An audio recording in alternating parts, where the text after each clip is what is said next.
Nag-iipon tayo sa araw na ito para sa Grand Health Day.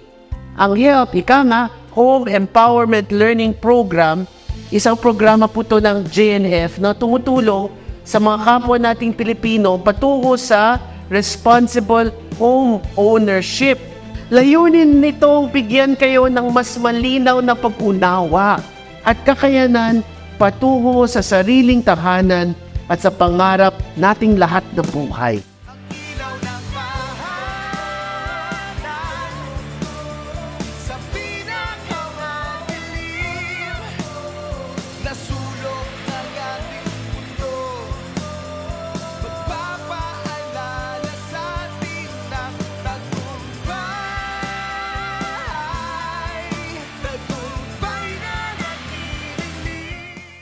Salamat po at ating tandaan na hawak natin ang ating sariling kapalaran. Sama-sama nating abutin ang tagumpay na nagniningning.